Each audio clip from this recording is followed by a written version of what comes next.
Hello and welcome to Explore Subnautica, a series where I'll be showing you Subnautica, which is a survival game where you get stranded on an alien world that's covered in water and you've got to make sure you don't die of thirst or hunger, drown or get eaten by any of the fish. You also get to build underwater bases. We're going to be diving into the early access development build of this game, which means we'll likely be encountering bugs which will not be in the final version, not due out for another 4 months. There are different ways to play the game. There's a standard survival mode where if you die you only lose from your inventory what you went out and collected from when you last entered your base, and you respawn inside your base. There's a creative mode where you don't have to worry about food, water, oxygen or health. There's freedom mode, which is a bit between creative mode and survival mode. You don't have to worry about your hunger or thirst, just your health and the possibility of running out of oxygen. Finally, hardcore mode, which is a bit like survival mode, except when you die the game ends and you get no warnings about low oxygen. Without further ado, let's start the game. We're going to be heading into hardcore mode. I hope you enjoy. Here we are at the start of the game. I'm just going to let you watch this now without any further interruption. Attention. Hull failure imminent. All personnel abandon ship.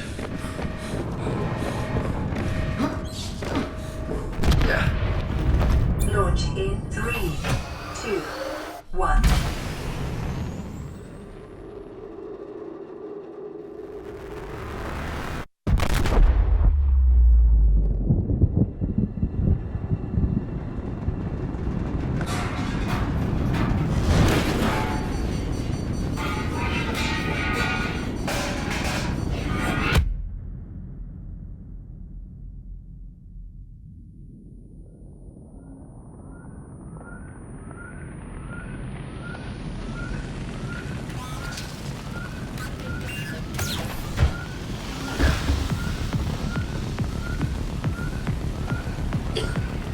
So now that we've got control, we have to deal with this fire.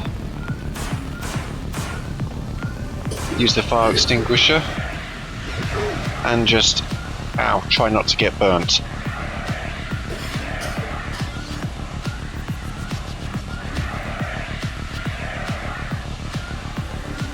There, it's going out. Done.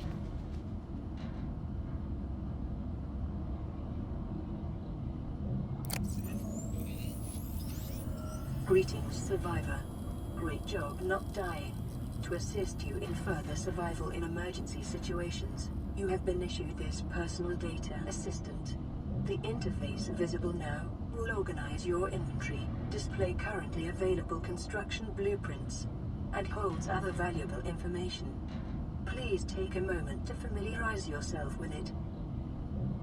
As this thing was just explaining, this is our PDA. We can have a look at it to have a see what we're carrying. We can have a look at what blueprints we can build. We can have a look at our logs that come in. There's a few that are coming in at the moment. There's a place that stores the screenshots that we take in the game. And there's a data bank where we can look at some information. The Aurora mining vessel is that big thing that we just ejected from. It's on a 3-year exploratory mining operation. And we just ejected in a standard 2-berth emergency life pod. That has provisions here, and that will be in the storage container behind us. We are wearing the all environment protection suit. That displays an indicator for our oxygen level, our health level, our food and our water. And then there's just a readme and a survival checklist. They're not particularly interesting, excuse me. Then, if we have a look in our log, the only other bit of useful information is that we're on an uncharted ocean planet. Oxygen, nitrogen atmosphere, water contamination high. Let's have a look around here in the life pod. We've got the storage container here. I can put the fire extinguisher back in there, I won't need it anymore. We've got a couple of flares, we've got 2 lots of filtered water that gives us 20 water each. I'll take one of those now and drink it. And we've got 2 nutrient blocks that give us 75 food each. I don't need to eat one of those yet because I'm still on 41% and I'm on 70% health. Over here we've got a medical kit fabricator that fabricates a medical kit once every game day, and I'm not going to take that yet. That replenishes 50% health. This thing I'm looking at here is the fabricator. This builds all the stuff that we'll need in the game. We'll have to go and find some stuff in order to build all these types of things. And one of the first things we want to go out and get is silicone rubber. That will allow us to build, let's see, here, the fins. And that will allow us to go a little bit quicker underwater. Okay, let's go out and do these things. Actually, before we do that, that was just a quick look underwater. We have got above water. This is the world around us. Water as far as we can see, except, of course, in this direction where we've got the Aurora. That's where it crash landed, and so that's where it is, quite close to us. So now let's go under the water. We'll pick up this. This is salt. Salt you use for creating water, because that's used for creating bleach, which you use to create purified water. And Attention. Detecting increased local now where do I have to go? levels. Trend is consistent with ongoing degradation of the Aurora's dark matter drive core due to damage sustained during collision. Continuing to monitor. Okay, that thing is just explaining to us that the dark matter drive on the Aurora has been damaged, and it's just continuing to monitor that for us. We're going to hit some of these things as well. These limestone outcrops, they contain either copper or titanium, and I'm preferably after titanium. But I've now taken all I want to off other stuff. Oh god, I'm going to run out of air. 10, 9, 8, 7, 6, 5, 4, 3, 2, 1, 0. Ah, wonderful. Yeah, I've got to try and watch I don't do that. But anyway, this is the creep vine that I'm after, and it's the creep vine seed clusters that I need. And I'm just going to fill up the rest of my inventory with them. They take up a lot of room, 4 spaces each. And those things swimming below us that you might have caught a glimpse of, those are stalkers. Those are quite nasty. They will try and go for me if I stick around. I'm going to do a little trick here to replenish my oxygen without going all the way up to the surface and get it from this brain coral. Oh, no I won't. I'll be going up to the surface to avoid the stalker that's chasing me. Okay, it can be a little bit hectic in this game if you're not paying attention to things, like I'm demonstrating at the moment. I'll just keep on picking these up. I'm now full, and my inventory is now completely full. I'm now going to head back to the escape pod. But I'm going to go on the surface for 2 reasons. 1, so I don't drown again, and 2, so that I move a little bit quicker.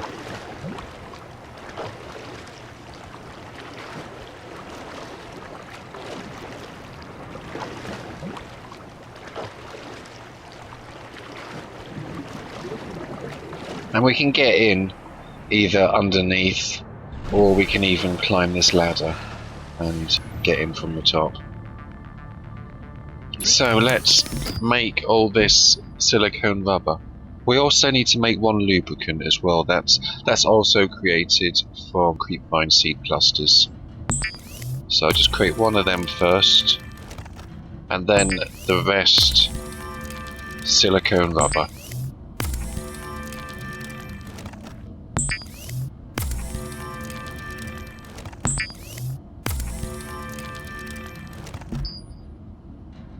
And that's that done, and I should now be able to make the fins. That's great. Now that we can move a little bit quicker underwater, we should try and sort out the whole breathing underwater situation. So for that, we need to pick up quartz. That's just a bit that I picked up there. We use that to make glass. You'd need 2 bits of quartz to make 1 bit of glass. We need 3 bits of glass, so that's 6 quartz we need. But it would be good if we could find like 8 or 10. Oh, this is something I'll need to deal with at some point, and now that I've found it, I'll deal with it now. That, my friends, is a crash fish. It launches itself out of these... Oh god, this thing... Oh, that's not going to help. Right, well that's taken off. I need to try and conserve my health at the moment, and that thing's just taken a good chunk of it. I do need to heal now. I'm liable to get damaged by this crash fish, you see, because as I was just explaining, if I can find it again, it launches itself out of these pods and does a suicide attack on me. Like that. I can't really get away from it quick enough, but yeah, there it is there. There's another crash pod nearby that I want to avoid setting off. I'm gonna run out of air. This is really awkward. I need light for this. Oh no. But I'm determined to try and get this because I just got it. I'm just going to do it quickly. Sod it if I set the other one off. Ah, I got lucky. Okay, the crash powder is something that you have to collect from these plants after the crash fish has been set off. But we just need 1 of them to construct something that we need early in the game. Now, the other things I wanted to get, if I can possibly find them in the dark, are a bit more quartz, and also we need some titanium. We'll get that cheeky bit there. And that bit. Quartz is easy enough to find in the dark because it glows, but titanium will be a bit harder. But there's lots of that lying around and we don't need much of it. Okay, I'm just going to go to the surface and then see what I've got. I've got like 9 bits of quartz, so I'll take 1 more bit of quartz, try and find a bit of titanium, and then we'll be sorted. There it is. Titanium. Now, it would be good to find 1 more chunk like that. Oh, something's chasing me again. Another stalker. But if a stalker ever chases you, just try to get up to the surface, because they don't like being near the surface. They might chase you right up to the surface, but then they'll kind of do a 360 and turn back down again.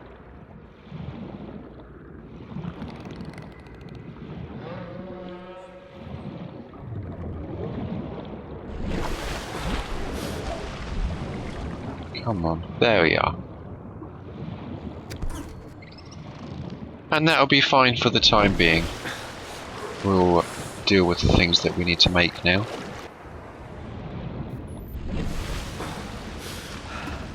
We can now turn the quartz into glass and the scrap metal that we found into titanium.